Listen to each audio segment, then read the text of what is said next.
자, 유동규 전 민주연구원 부원장이 2021년 4월부터 8월까지 남욱부터 해갖고 뭐 정민용, 유동규를 거쳐서 김용 전 부원장이 이재명 대표의 대선 경선 자금 8억 4,700을 받은 것 아니냐와 관련해서 김용 전 부원장에 대해서 재판이 진행 중에 있습니다. 오늘도 지금 10시부터 재판을 하고 있을 텐데요. 자, 동아일보 보도입니다. 한번 보시죠. 2021년 2월에 김용 부원장이 유동규에게 이렇게 요구를 했다라는 겁니다. 유동규의 진술입니다. 나보고 조직을 맡으라고 한다. 김용 부원장이 이렇게 얘기했다는 거예요. 캠프에서 나보고 조직을 맡으라고 한다. 총알 좀 있어야 되겠다.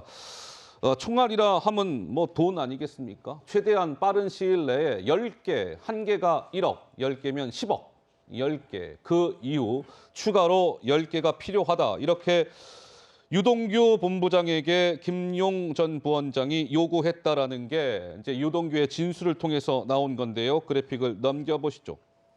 말씀드린 것처럼 2021년 4월부터 8월까지 8억 4,700이 가는데 그 과정은 저러합니다. 남욱부터 해서 김용에 이르기까지. 그런데 정민용이라는 사람은 또 이렇게 진술을 했어요. 명품 신발 박스에 5만 원짜리 1억 원이 딱 들어간다. 유동규 전 본부장은 스포츠 나땡땡 가방에 1억 원짜리 박스 5개를 넣고도 공간이 약간 남는다. 그러면은 저 5개면 5억이고 저 명품 신발 박스 하면 1억인데 6억 아니겠습니까? 근데 실제로 김용 전 부원장에게 전달된 금액은 6억이거든요. 그러니까 저 6억이 일단 딱 떨어집니다. 자, 어떻습니까? 전평론가 보시기에는 저러한 진술들 좀 상당히 좀 구체적이긴 한데요. 명품 신발 박스, 나땡땡 가방까지 나온 상황 어떻게 보고 계시는지요? 네, 지금 유동규 씨의 진술의 신빙성에 대해서는 재판부가 한번 판단을 해봐야 될 것 같습니다. 일부 너무 일방적인 주장인 경우도 있고 지금 혐의와 뭐 직접적으로 연관이 있느냐의 부분에 대해서 여러 가지 의문점이 제기되기 때문에 결국은 법정에서의 진실을 가려져야 된다라고 보고요. 또 하나 지금 김용 전 부원장의 경우에는 돈을 요구한 적도 없고 돈을 받은 적도 없고라고 혐의를 전면 부인하고 있고 특히 1차 공판에서 변호인단이 낸 입장을 보면 유동규 전 본부장이 김용 전 부원장을 이용해서 남욱 변호사로부터 돈을 편취했다. 오히려 범죄 사기라고 주장을 하고 있거든요. 근데 사실상 이런 부분도 우리가 정치권에서는 워낙 자주 일하는 일이기 때문에 또 의심해 볼 만한 소지가 있는 것으로 보입니다.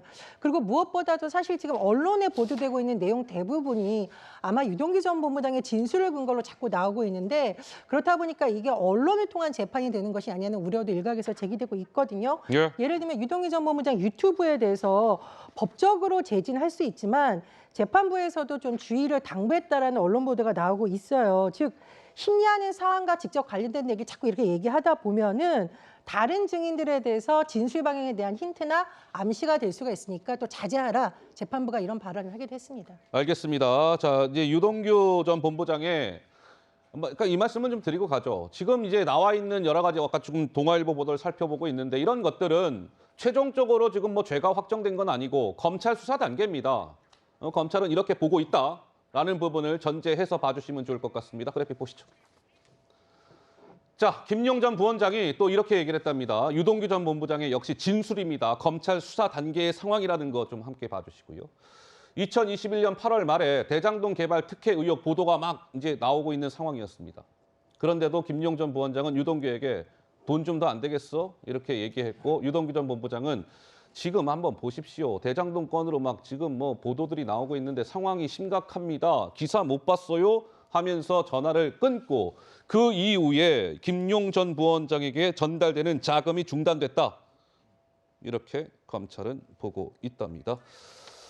자, 이런 상황에서 그 유동규 전 본부장의 변호인들 얘기를 해볼 텐데 뭔가 회유 뭐 이런 논란이 있지 않습니까? 그런데 유동규 전 본부장은 이 논란과 관련해서 지난해 10월에 이렇게 얘기한 바가 있었습니다. 들어보시죠. 회유 있었다는 얘기가 많은데 그거에 대해서 좀 말씀 좀 해주세요. 최소한 뭐에 회유도 되지는 않습니다. 검찰에서는 추가 잔여 사건에도 자꾸 끼어들려 한다 이런 취지로 이야기하고 있었어요. 다 해촉했습니다.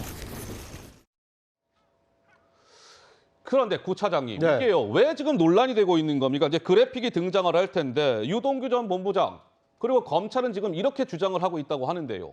네. 그러니까 이제 유동규 본부장이 자신을 변호하기 위해서 이제 변호사를 선임을 한 것인데, 그런데 유동규 본부장이 느끼기에는 자신을 위해서 변호하기보다는 오히려 다른 사람에게 자신이 어떤 진술을 하고 있는지, 어떤 입장에 있는지를 전달하기 위해서 자신의 변호인으로 활동하고 있는 거 아니냐, 이렇게 느꼈다라는 주장을 하고 있는 겁니다. 그래서 변호인을 해촉했다, 이런 이제 진술을 하고 있는 것인데요. 네. 그러니까 일반적으로 알고 있는 상식과는 굉장히 좀 다른 모습이 있었구나, 이걸 좀 짐작해 하고 있습니다. 그러니까 일반적으로 이 범죄 피의자로 이 지목이 되면 자신의 어떤 형량이라든지 아니면 그 유무죄를 자신에게 유리하게 하기 위해서 법률 전문가인 변호사를 선임을 하게 됩니다. 그런데 선임한 변호사는 당연히 자신을 위해서 노력을 할 것이다, 이렇게 생각하는 것이 일반적인데, 유동규 전 본부장의 경우에는 지난해까지 자신의 변호를 맡았던 일부 변호사의 경우에는 자신을 위한다기보다는 다른 사람을 위해서 변호사로 활동하고 있는 것 같다, 그래서 해촉했다, 이런 새로운 진술을 하고 있기 때문에 도대체 그러면 누가 그런 변호사를 선임케 했느냐, 이 배경에 대해서 새로운 관심 그리고 의혹이 증폭되고 있는 상황입니다. 그렇군요. 자, 어쨌든 뭐 이게 회유 의혹이 좀 계속 이어지고 있는 것 같고, 유동규 전 본부장은 어쨌든 그 뭐 민주주의 파괴 행위다 뭐 이렇게까지 얘기를 했다고 하는데요.